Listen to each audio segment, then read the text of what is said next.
The ANC confirming the signing of a statement of intent by its partners who will take part in the government of national unity. So let's list them for you. They are the ANC, Democratic Alliance, IFP, PA and the Good Party. Collectively, they hold 273 of the 400 seats in the National Assembly. Let's speak now to political analyst Sandile Swana, who is going to help us make sense of this. Mr. Swana, good evening to you and thank you for your time. The ANC also going as far as mentioning just how big this bloc of political parties who are now banding together is going to be in the National Assembly.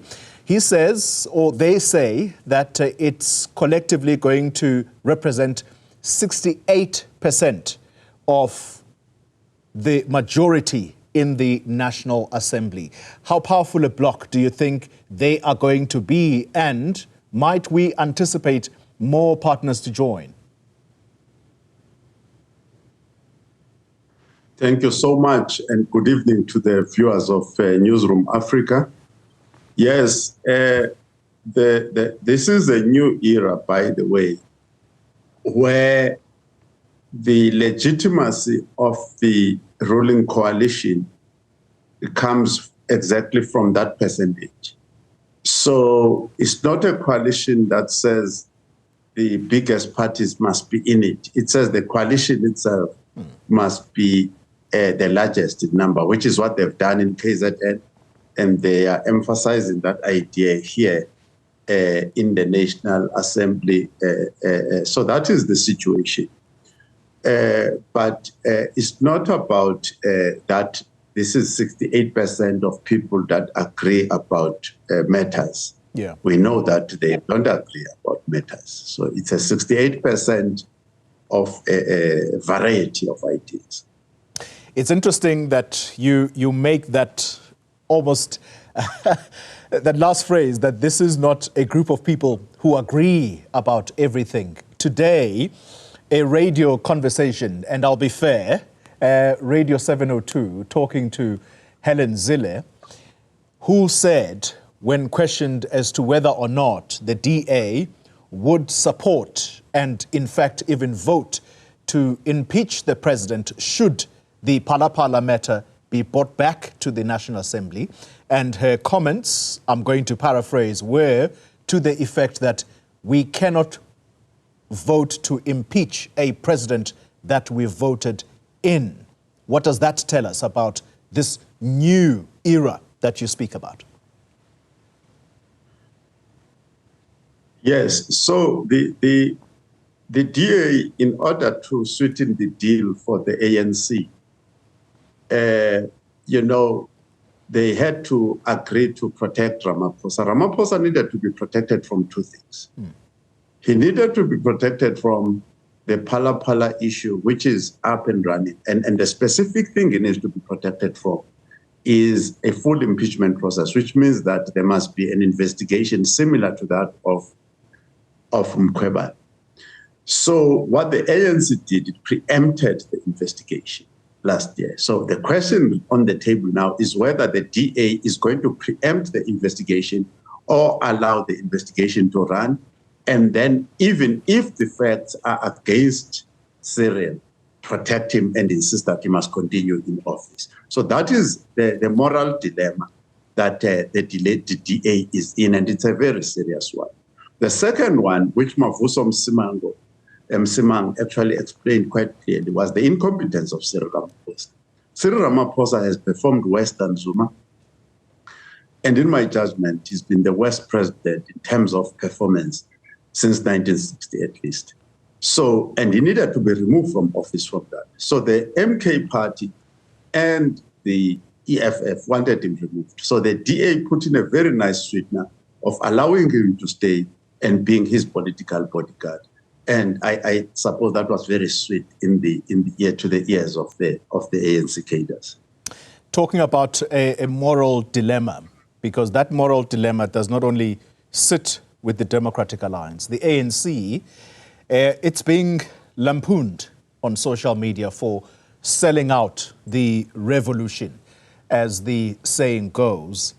And there appears now to be a member of the Democratic Alliance in Parliament who, online, there is a petition against. I'm not going to mention the name until the party itself tells us what they plan to do with this member, but some very unsavory comments are being made by this person, and this was apparently some time ago that these comments were made. But that petition now sits at thousands of signatures, and the call is for that person to be removed as a member of parliament. Now, this is who the people are saying the ANC is choosing to partner with. How does that sit with them, or does this become the baby of the Democratic Alliance? They must deal with their member. There are a few things we can say about this. That this era that we're entering in of these coalitions are eras where you are going to see a manifestation of a moral elasticity, where you can stretch your morals to cover almost anything. I think in order to have a coalition on the go.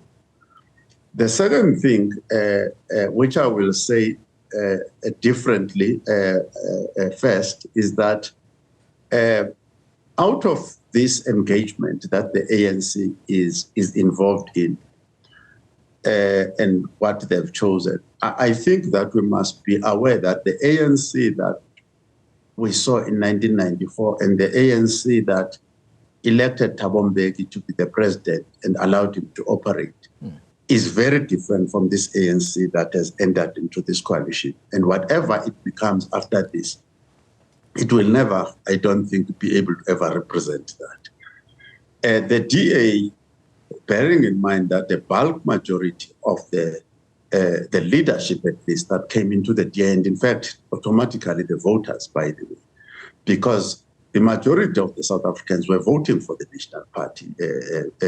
In fact, the DA was struggling to get to 2%, the DP that is, to get to 2%. So the bulk of the leadership of the DA and the bulk of its voters are actually National Party and put their vote in any event.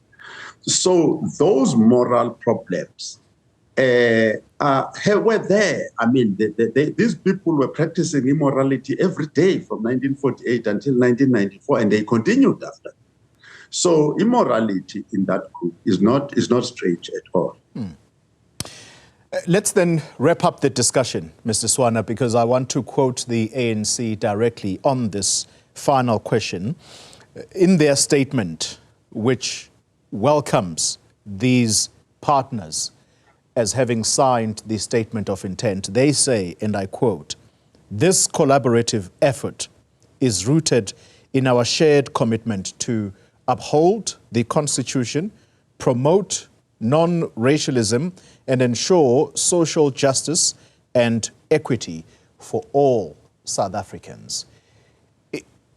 When all is said and done, a government has to be formed at the end of the day, and the ANC, having chosen who it has chosen thus far, in fact, chosen is probably the wrong word to use, having encouraged, as they put it, having encouraged all parties to come and join in this government of national unity. Are these core values the sum total of what represents the South African nation, and what else are we to look for then, given the current situation where no party has an absolute majority?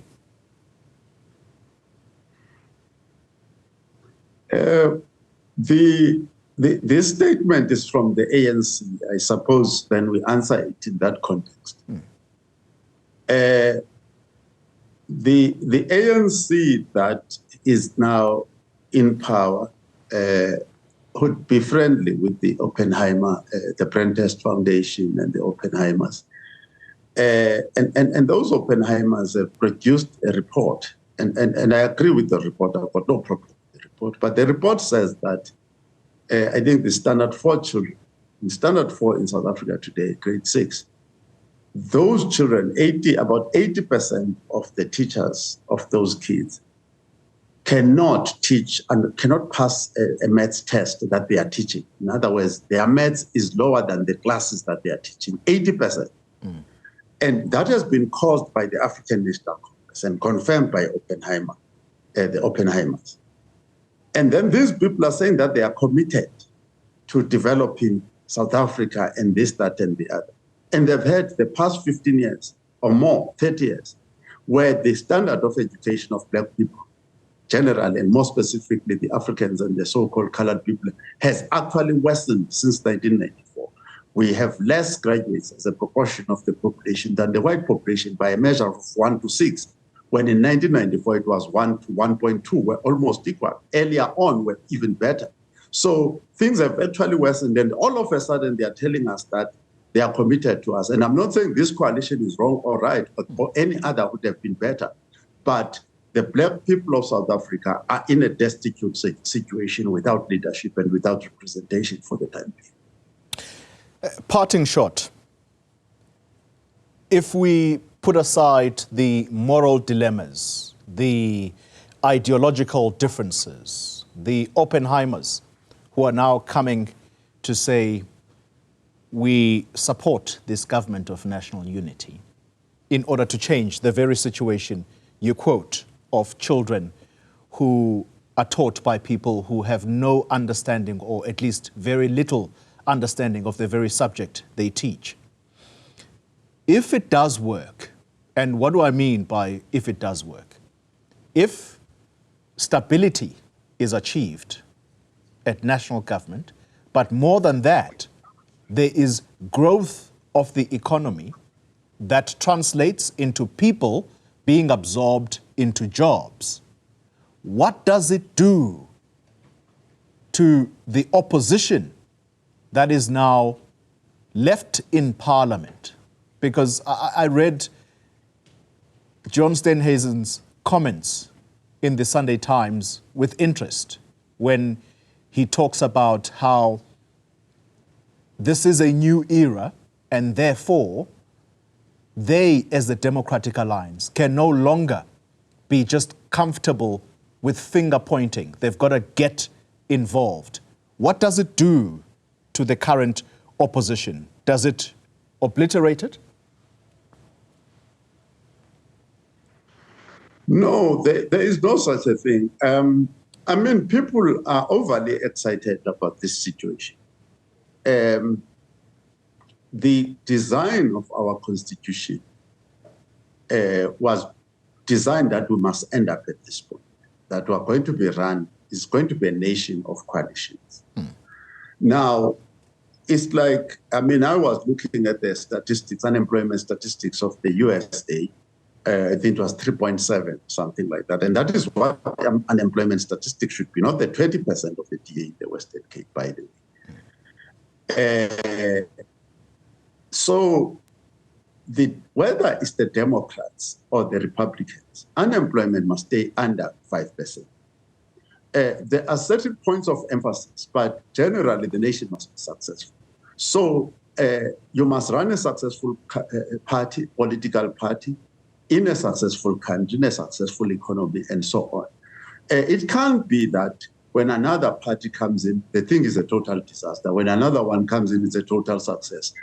We can't be in that realm. The ANC itself, to be sincere, has totally abandoned the standards that Thabo Mbeki had established, and they've not even attempted to go back to those standards, which are very high standards of performance.